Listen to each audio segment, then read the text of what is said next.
And joining us now is Times of Israel political reporter Sam Sokol. Sam, it's sounding serious. One does not often hear Netanyahu in a kind of a panic mode. He says the bill needs to pass or the government will fall. Is he right, and does he have the votes to pass it? So the Ultra-Orthodox parties have come out very hard against this bill, and Netanyahu for a very long time has been dependent on these parties for his ability to create a coalition. The United Torah Judaism Party has said that the drafting of people who are learning full-time in yeshiva will be too much for them, and that could lead to their exit from the coalition. At the same time, he's seeing pressure from both within his own Likud party and members of the coalition, such as Benny Gantz, who have explicitly said, I'm going to leave if this passes. Now, the problem is that Netanyahu has been able to sort of kick the can down the road for years, getting extension after extension from the High Court of Justice, which previously ruled that the current situation is unconstitutional, but they've allowed him chance after chance to bring legislation to sort of fix the issue. Now, we're coming up against a hard deadline on this, and Netanyahu really doesn't have much maneuvering room anymore.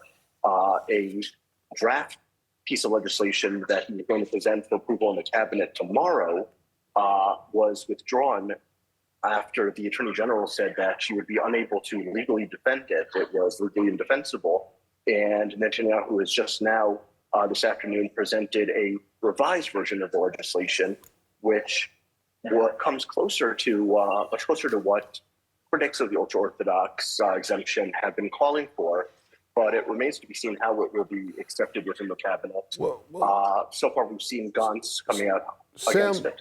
I don't hear Netanyahu actually arguing that it's a good bill that would share the burden in society. Is it all about coalition politics?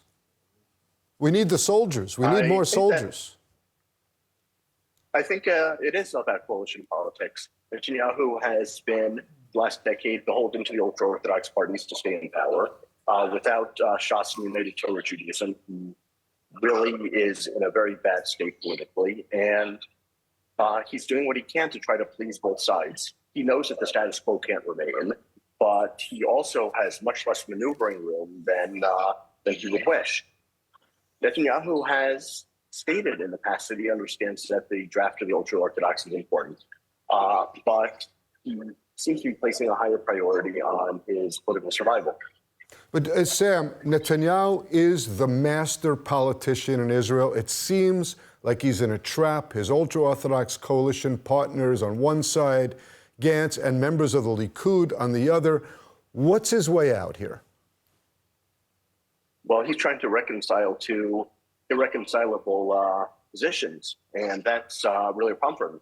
As I said, he's starting to really run out of maneuvering room. The new draft that he's pushing forward, as I said, comes closer. It pushes to have annual targets, to have financial sanctions for yeshivas that fail to meet that target, and it calls for the establishment of new service tracks for the ultra-Orthodox. As I said, we'll see if it's enough to satisfy both the court and his non-ultra-Orthodox political allies, but that remains to be seen. Sam, before we run out of time, I just want to ask you this. If the bill does not pass, does it mean new elections, or could some kind of a new coalition emerge without the ultra-Orthodox?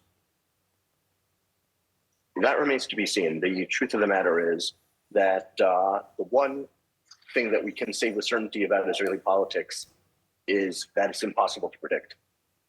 Nothing is certain in Israeli politics. Sam, have a remaining holiday, a happy holiday, Purim, in Jerusalem, and regards to my friends in the Marechet of Times of Israel. Thank you very much.